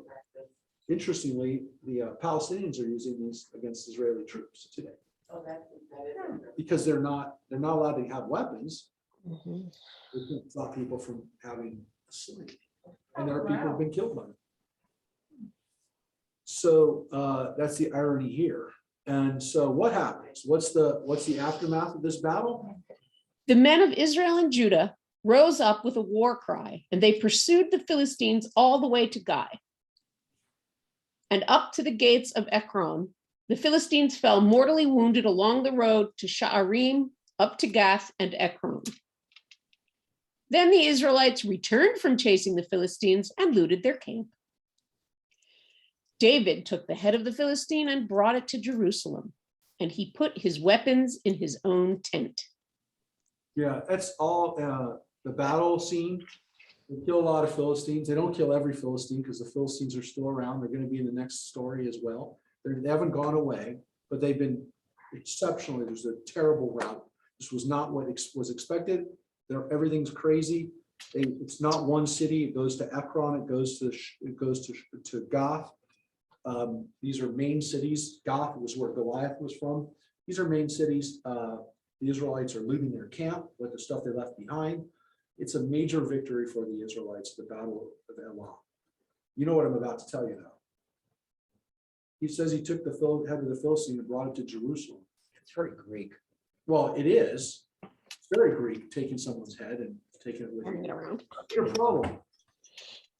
Jerusalem isn't under their control yet. Whose head is he bringing to Jerusalem? Now, you could say he brought it to Jerusalem later, after David's capture of Jerusalem, but that's not where he brought it then. So either there's a weird anachronism there, which is totally out of whack, or they're basically saying that we kept Goliath's head and then it was used later, and that's just kind of the way that they said it. But it is a little bit of a problem that they just threw that out, because it definitely seems to have been written by somebody who knows that Jerusalem is under David's control. David doesn't control Jerusalem for decades later. So it's an anachronism. It doesn't belong there. But yeah, and it could be explained as if it happened later. Did they take heads? I mean, like Native Americans took heads and posted them on the gates? No, they weren't supposed to do that. This kind of goes against Jewish tradition, which is you don't display someone's body after they die. I mean, it's just not done. Now, Goliath's sword winds up somewhere else too. It is important later on in David's story. But read the end of this story, my friends. This is not the weird part yet. They haven't even gone. That's pretty weird. Yeah, well, you're going to see something weirder. When Saul saw David going out to assault the Philistine, he asked his army commander Abner, "Whose son is that boy, Abner?" And Abner replied, "By your life, your majesty, I do not know." "Then find out whose son that young fellow is," the king ordered. So when David returned after killing the Philistine, Abner took him and brought him to Saul with the head of the Philistine still in his hand. Like the head. Yeah, keep going. Saul said to him, "Whose son are you, my boy?" And David answered, "'Tis the son of your servant Jesse, the Bethlehemite." Yeah, We've already seen this. Yeah. Not in this version of the story. Yeah, this is the point that I was going to tell you. It doesn't seem like they ever met before, really. They didn't really know each other. There doesn't seem to be any recognition. Now, look, if Saul is possessed by madness, then perhaps he forgot. I mean, but it doesn't seem like he forgot. It doesn't seem like Abner knows who he is. So even if it's Saul who doesn't know who he is or forgot, Abner is there. He's been part of the crew. Well, but he Doesn't seem to know. but he asks who your father is, but so he doesn't know who the boy belongs to, does he? He doesn't know who David belongs to when he meets him. There's a couple problems here. The first is that there seems to be two different stories of David and Goliath. There's another problem that this story of David and Goliath, at least one of these stories, doesn't seem to have the fact that Saul and David have ever met before. I mean, that seems to be pretty clear. There also, by the way, seems to be two versions of the story, because in this version of the story, the head was brought Right. to Jerusalem, and here David's walking around with the head. Like, why did it go back to the head? Now, again, could be out of order, it's, whatever, but it also could very easily be that we didn't keep his head. Or the person didn't know that the head was kept. But there seems to be two versions of the story about David's battle. It's weird though that David doesn't seem to be known by anybody there. So it doesn't seem like they knew they knew. So And is then there they, more than one author maybe doing this? well, it seems the point. pretty obvious that there is more than one author. My friends, this isn't the weirdest part. I've saved the weird part to the very end, which I will tell you now requires me to swear you to secrecy. No, I'm going to show you something that you may not know. You may know this, you may not know it. If you don't know it, Now you're gonna know it. Yeah, now. you do. And But I don't bring if you don't want to know. and if you don't want to have your mind blown, then when we read the end of 2 Samuel, the next book that we're going to read, we read about David now being in charge and what happens when Saul dies. And there's an interesting thing that we read about.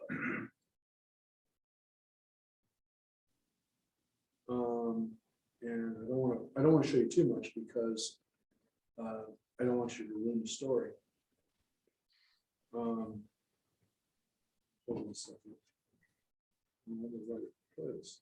By the way, one of the things that Judith texted me was that this story of the story of seeing David kill him with the slingshot is like the great scene in Indiana Jones movie where the guy's twirling the sword around.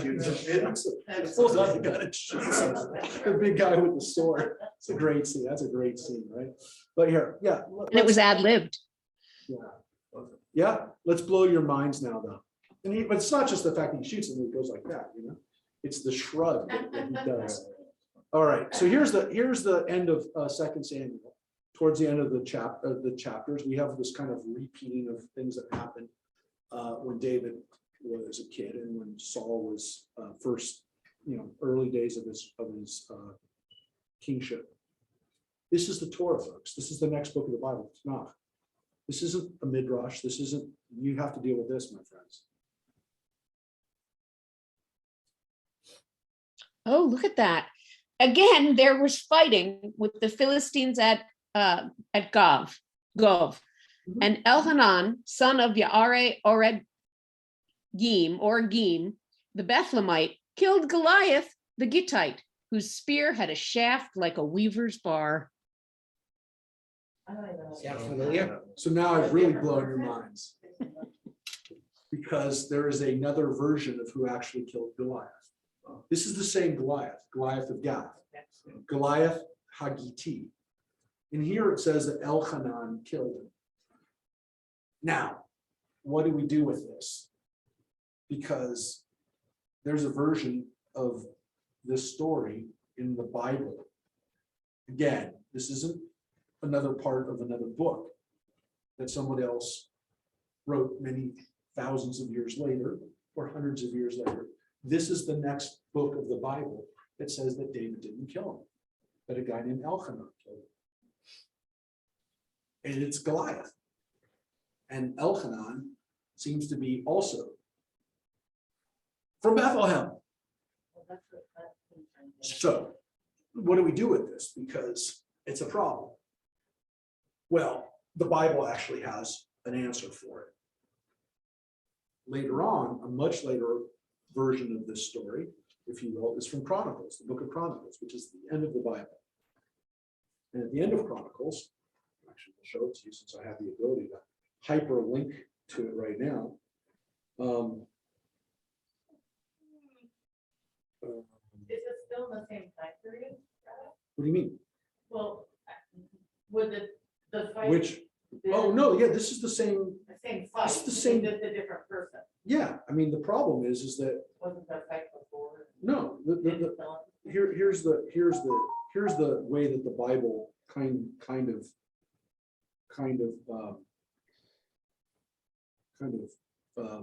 rectifies it. So the Bible answers it. Here it is right here. It says Elkanah the son of Ir killed Lachmi, the brother of Goliath the Gibeon. The spirit shaft had a weaver's beam. So the book of Chronicles that was written after Samuel used the books of Samuel as its base. We know the book of Chronicles. When we get to the book of Chronicles, it's kind of weird because it's like a repetition of the book of Samuel and Kings. And here it says that Elkanah killed Goliath's brother. Yeah. So it seems like somebody, again, knew that there's two versions of this story, wanted to synthesize them together and said that Fixed it. a different guy named Lachmi, which is weird because the name Lachmi is like Beit Lechem. And it seems like it's a play on it. That makes more sense. doesn't It does make more sense other than the fact that it doesn't say anywhere there that it's Goliath has a brother. Now, what do we do with that? The rabbis weren't really pleased with that answer because it's not what it said. And so they actually, one of the midrashic answers to this is that Elchanan is another name for David, that David had other names, it? and that his nickname was Elchanan. It means God's grace. It's not uncommon for them to do it. And it's not uncommon for the rabbis to say, look, in one place, Moses' father-in-law is named Reuel, and another place he's called Yitro. See, yeah, one place is called Yeter, which is very similar to Yitro. So there's a guy in the Bible who has different names. It could be that the different traditions of what Moses' father-in-law's name, but they said the guy had different names. So it's possible. I mean, they have no issue saying it. That was one of the traditional midrash. If you ask somebody who is very religious about this, and you'll say, why does it say in one place that David killed him and another one that says Elchanan? They will tell you it's the same guy, that David was Elchanan. They won't say Elchanan. They won't usually go with Elchanan killed Goliath's brother. They don't like that. So they don't like it because the book of Chronicles, first of all, isn't studied that much. We don't study that much in traditional Judaism. And also, this seems like a made-up answer. It doesn't seem like it's the real answer. So I will tell you that we usually don't. Traditionally, we haven't said that. The bigger issue is nobody wants to look at this kind of stuff. Nobody wants to. Nobody wants to see this. I didn't do this to crush your idea of who really killed Goliath, but there actually is a question of who really killed Goliath. One of the most famous stories of the Bible, folks. We're not exactly sure what happened, but I will. George Washington didn't cut down a cherry tree. I mean, I you know. will tell you, I didn't say this that it would blow your mind, but I will tell you that there is at least a version of this story that David didn't kill him that was preserved.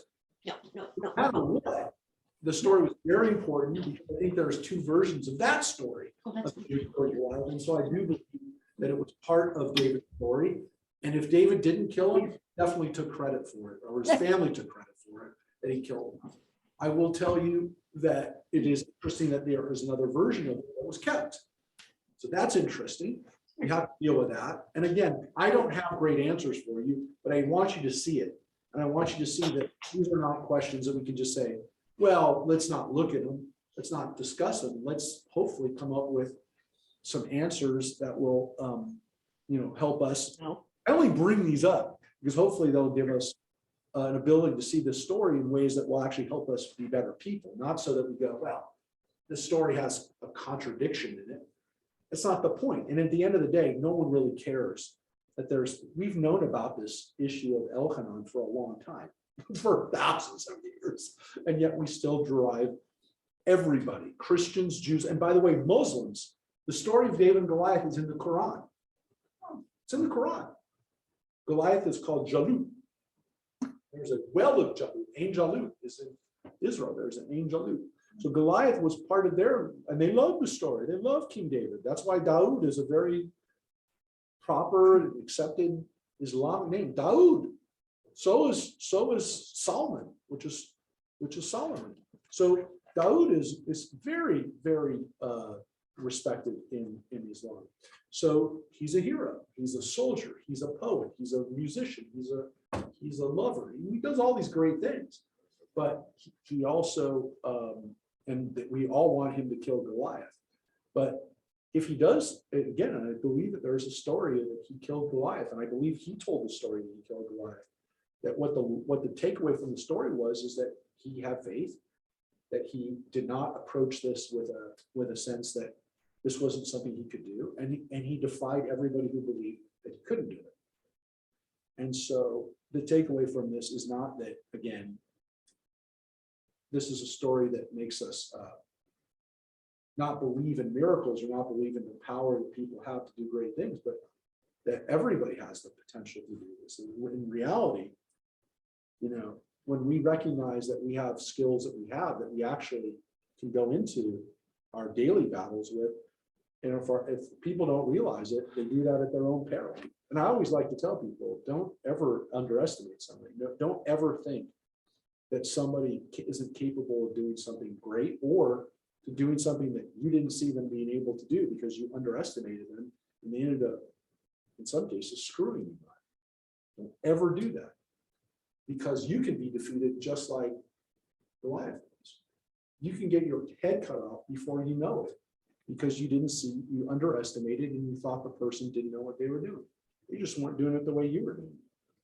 So it's a real important lesson, both, not to be Goliath, but how to be David, how to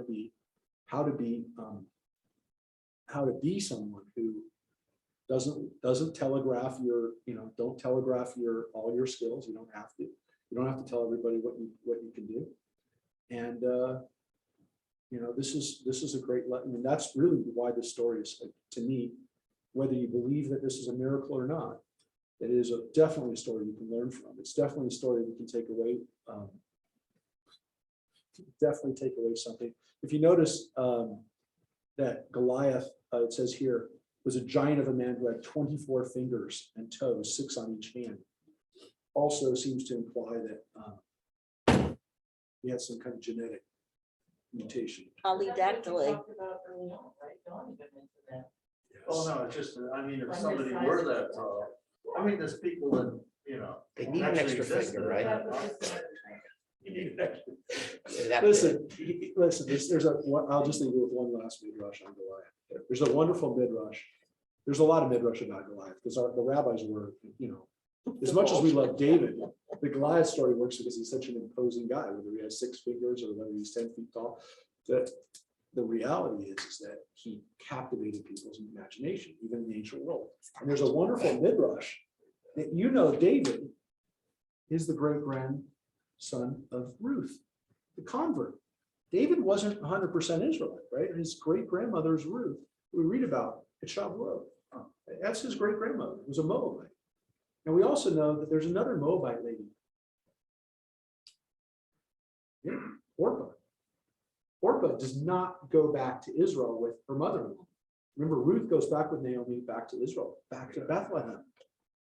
But Orpah doesn't. Where is she at? She has a son. That man's name is Goliath. And Goliath is actually, according to the very popular strain of midrash, it's David's cousin. Oh my God. It's once removed. Oh yeah. No, the story is that Orpah, because she didn't have the courage but should have had that power, should have had that strength, that she gave birth to this giant, this nemesis for David, which is, she could have given birth to someone great. Instead, she just gave birth to someone who looked great. And that's the lesson. Oh, but there's Was a lot there a there's- history of polydactyly in Orpah's family? Look, the legends about Goliath's birth and how he winds up like this kind of stuff. There's so much the rabbis. It's like a Superman comic book. Oh, it's weirder than that. It's almost like a horror comic book. It's almost like something you wouldn't want to read. Definitely not read to a kid, because I never learned these midrashim until I was older. But there's a legend that Orpah, after she left Naomi and Ruth, became a prostitute. And that's how she wound up with this Deformed child. deformed, mutated son, which is almost like a Freddy Krueger type story. No, I'm not kidding. I mean, it's literally, there's a weird midrash. There's a lot of midrash, but there's a really weird one that's one that has a legend of Goliath being conceived out of polyspermy, which is one of these weird midrashic, legendary kinds of mythologies that people can be created by multiple Partners. impregnations. That he was so big because he had 100 different fathers. I'm just telling you. I mean, I didn't make these up. These are the midrashim that actually almost exist in a nightmare, fantasy, Large fantasy Rabbi aura. Smoking, or what were they doing? when They came up with this? they took these things and went and they rode with them, and they really did. What were they smoking? I mean, They were making these stories as scary and as funny and This as sound like so powerful as fun. possible. Yeah, Goliath they were isn't, fun. Goliath isn't the first giant in the Bible. I mean, you have No. Og and Yeah. Nephilim and all these people. Yep. And actually, that's what it says right here. He was descended from the Rapha, which are the Rephaim, the giants, the Nephilim or the Rephaim. So the possibility that he was indeed a race from a race is in the Bible itself. It's in the book of Chronicles. So that's a different one. But again, if Orpah they all could be partly based on the same thing, which is that this is a guy who was a freak of nature. And he was something that was terrifying. But he does seem terrifying. I mean, now he's even more terrifying. If he's the conception of 100 men who defiled a woman, that's even scarier. So yeah, you have to have a good villain. We've talked about this before. Every great movie, superhero movie, is only as great as its villain. It doesn't matter how good, it doesn't matter how powerful the superhero is. If the villain isn't at least as powerful, it should be more powerful, more frightening, more impressive. That's the better. And we always say that. I mean, everybody wants to be the Joker. Everybody wants to be, Lex Luthor. Because those are the memorable characters. Those are the ones that people, that was so amazing. Look, it's true. Those are the people that you remember. So, and Goliath is just human enough to be frightening. So that's part of it. I think we almost have to keep him within the realm of possibility, so that he is that spirit. Well, everybody, I hope you defeat your Goliaths. I hope you don't run in fear from Goliath. And it's good having you all here today. Thank you. And, stay healthy. Is there anything in the Bible that he had any descendants, Goliath? Oh, that Goliath had any kids? Yeah. Interesting. I don't know that there is a midrash that he has kids. I think there are obviously midrashim that he has brothers, right? Because the Bible says he has brothers. Yeah. So there's a race of people. But interestingly, when these people are born, whether they can also then have. Sometimes you have this idea that they're freaks of nature that can't have kids.